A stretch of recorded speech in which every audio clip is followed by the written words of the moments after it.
Good morning, everyone, and welcome to this meeting of the BCP Licensing Subcommittee. The first item on this morning's agenda is the election of chair. Seek nominations, please. May I please nominate you, Chair? Thank you, Councillor Williams. I'll second that. Thank you, Councillor Sidaway. Right, next on the agenda is the housekeeping. Rebecca, please. Thank you, Chair. Please note that this meeting is being recorded by the Council for live broadcast and will be published on the Council website for a minimum of 6 months.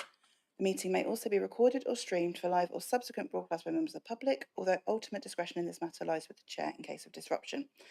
For those in the room, if the fire alarm sounds again, please note, please exit the building by the way of the nearest available signed fire exit route and make your way to the assembly point at the War Memorial in the gardens opposite the front of this building in Bourne Avenue.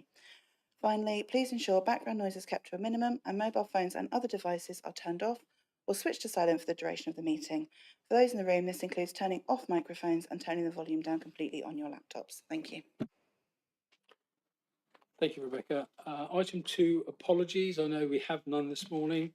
Item 3, declarations of interest.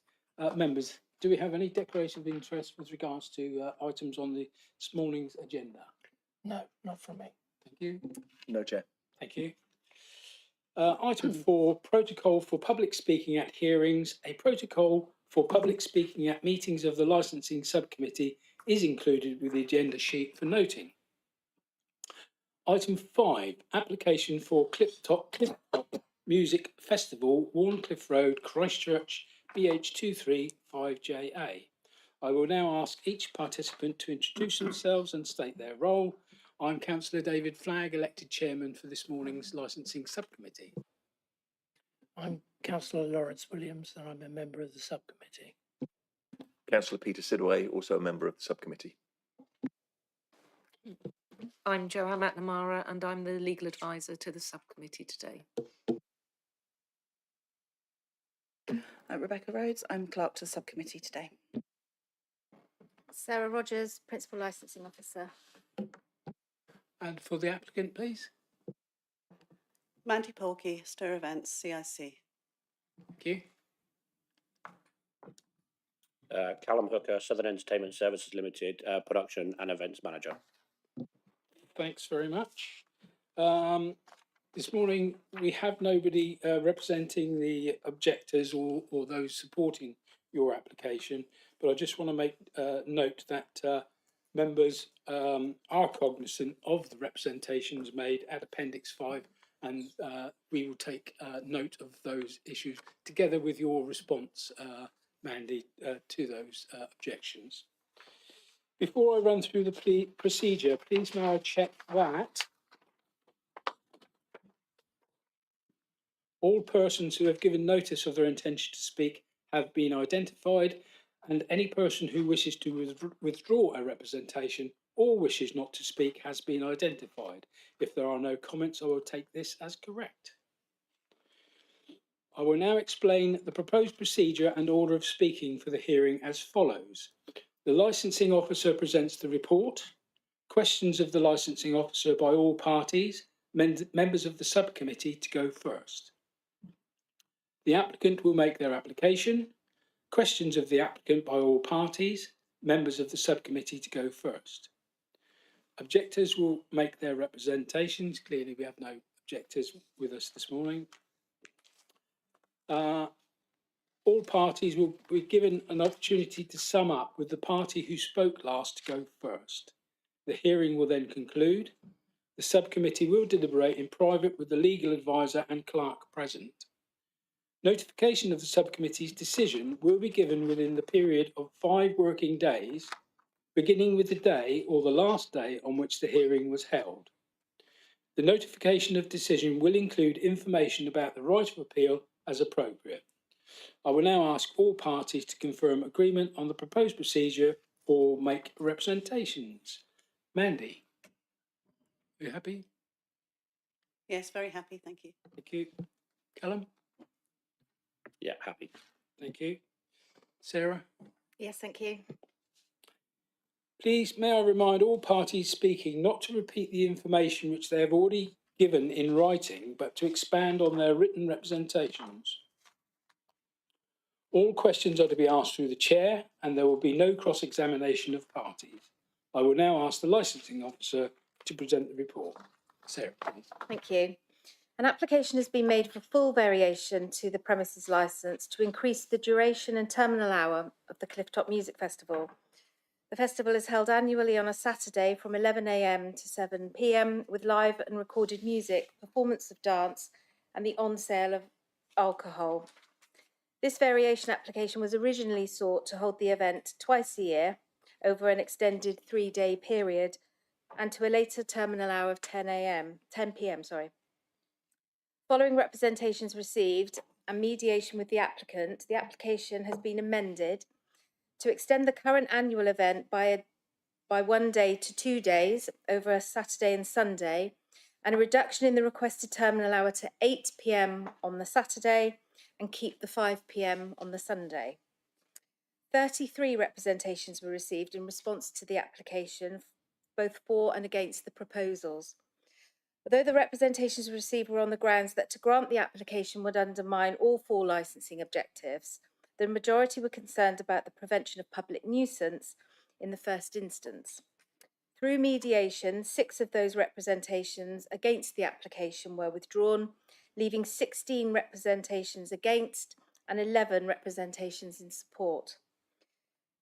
Representation number 20 is unable to attend today, but has made contact with me to advise that she's still waiting for a reply from the applicant regarding her original query regarding the clearing up of litter of festival goers. She specifically asked that this be considered and addressed by the organisers today. The detail of her concerns are contained within her representation. Dorset Police and BCP Council's Environmental Health Officer have agreed conditions with the applicant, and no representations were received from any of the other responsible authorities.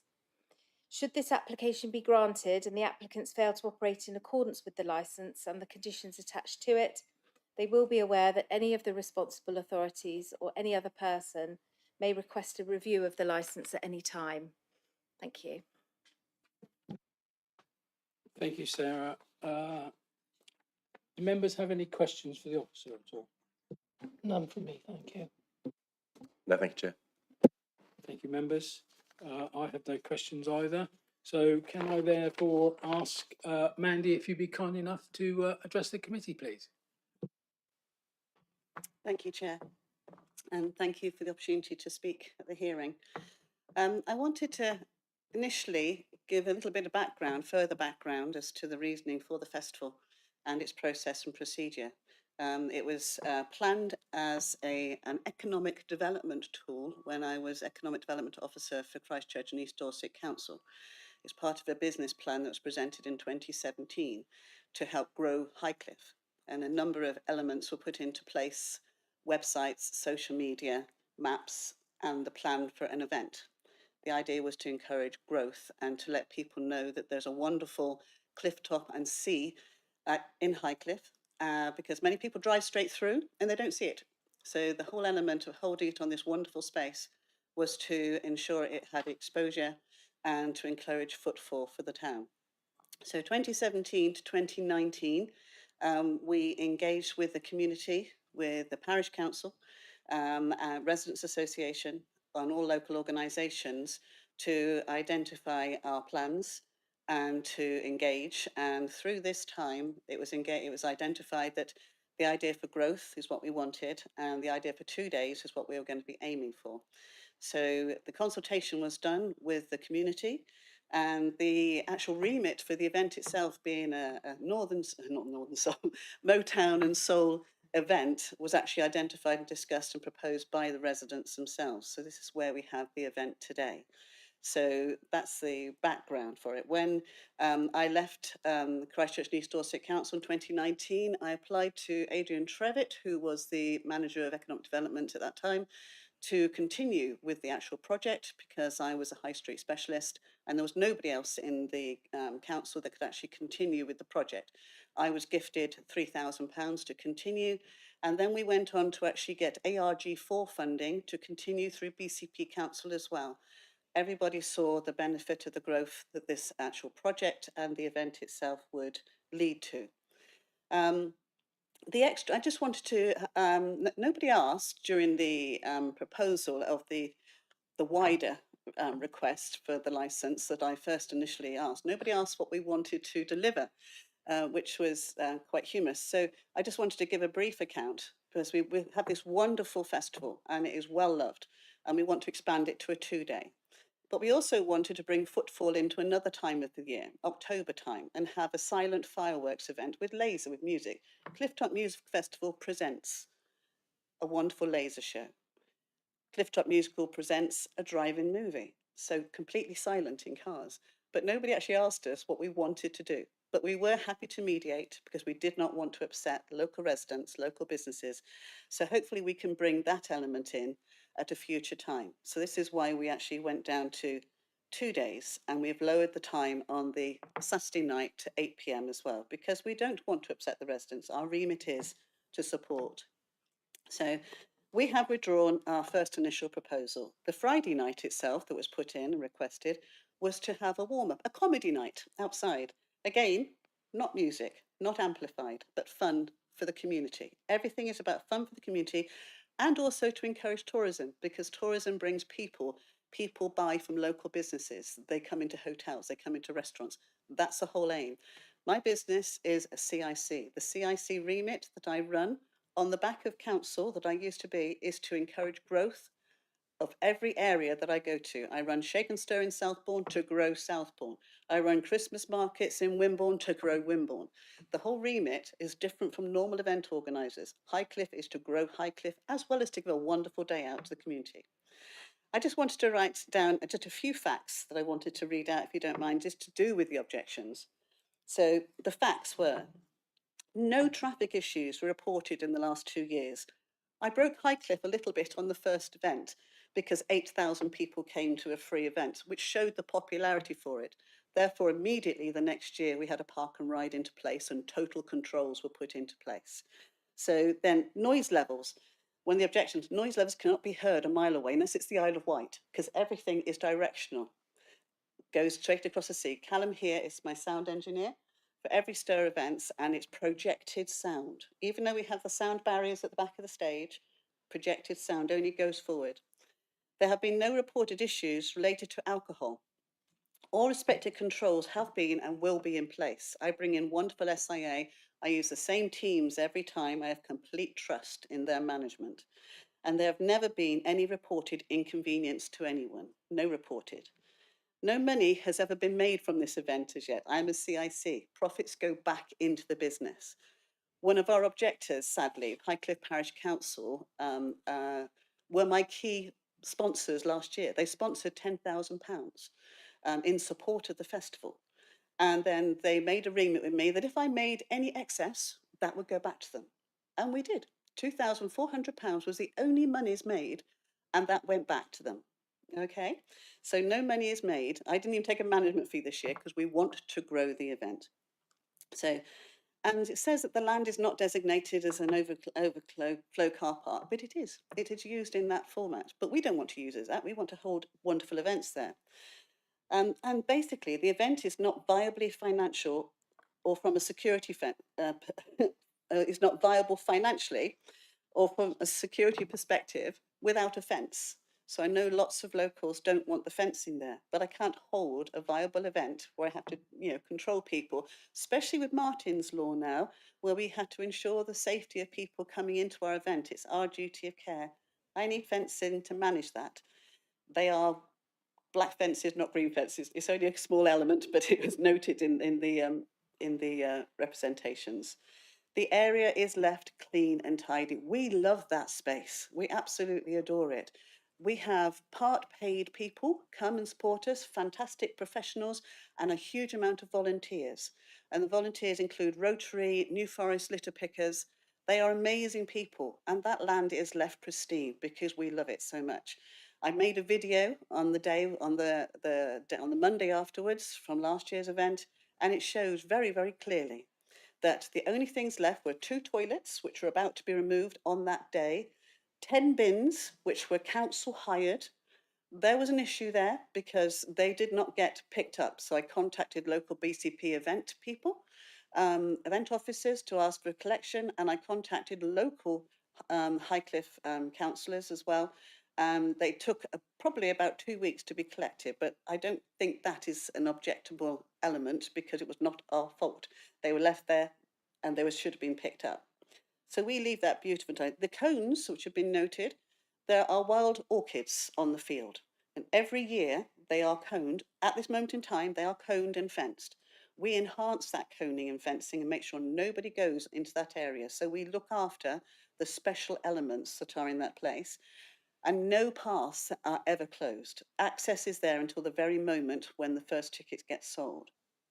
So there's no, as we noted with Sarah's comment, there is no pressure to volunteer at this event.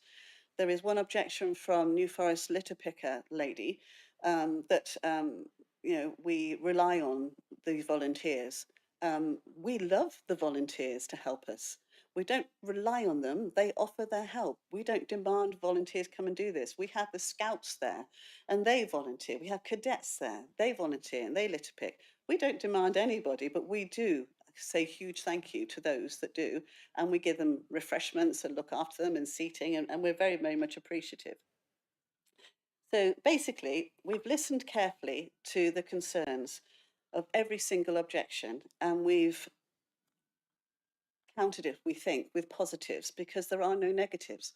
There have not been one particular complaint at all. We put on a park and ride to minimise any issue with parking, and it's all very carefully controlled. There's cones up and down Warncliffe Road under a TRO, which does not allow any parking to be on there, because we need to ensure that ambulances can get through as well. So we manage that perfectly. So we've listened carefully to concerns, we've reduced our application accordingly and believe the remaining proposal is proportionate, well managed and supported by the relevant authorities. Thank you. Thank you, Mandy. Members have any questions at all? That was so comprehensive. I don't, thank you. Thank you, Councillor Williams. No, similarly, I've written some things down and you've answered them, so thank you for a thorough presentation. Well, I had one question, but I'm sure you've addressed that as well.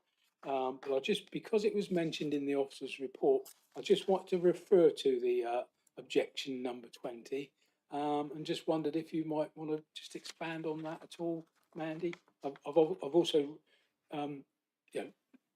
read your response to that, but it would be nice just to hear it from you.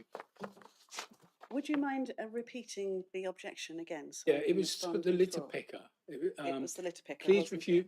It actually states, please refuse because I'm a volunteer litter picker and I'm fed up with commercial events like this relying on litter picking volunteers, which I felt was rather a bit strong for a volunteer, to be honest.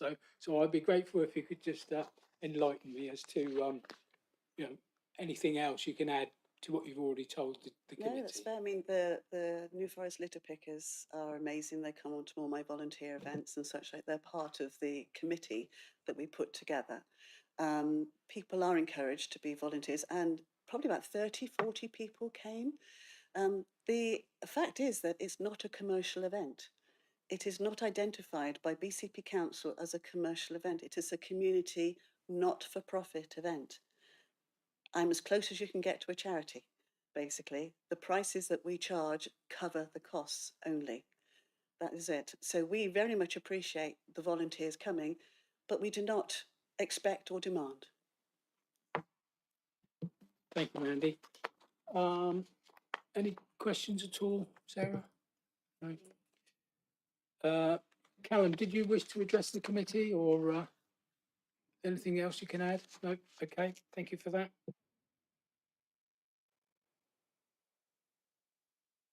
In which case then, as we've no objectors with us today, can I move to the summing up? So if there's anything else, Mandy, that you wish to add that you may have omitted to tell the committee with regards to your representation?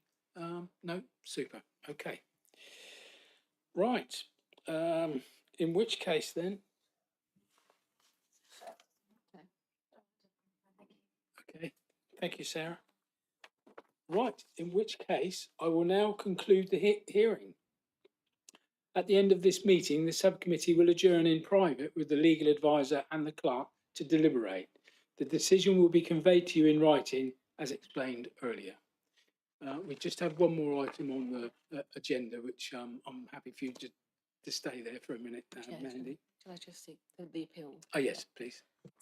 So the members will make their decision and you'll be issued the decision in writing. But just to say there is a right of appeal against that, and that time frame starts 21 days from the date you get the notification in writing, and it's to the Magistrates Court. Thank you, Joanne. Item 6 on this morning's agenda, application for brew house and kitchen 147 Parkwood Road, Bournemouth, BH5 2BW.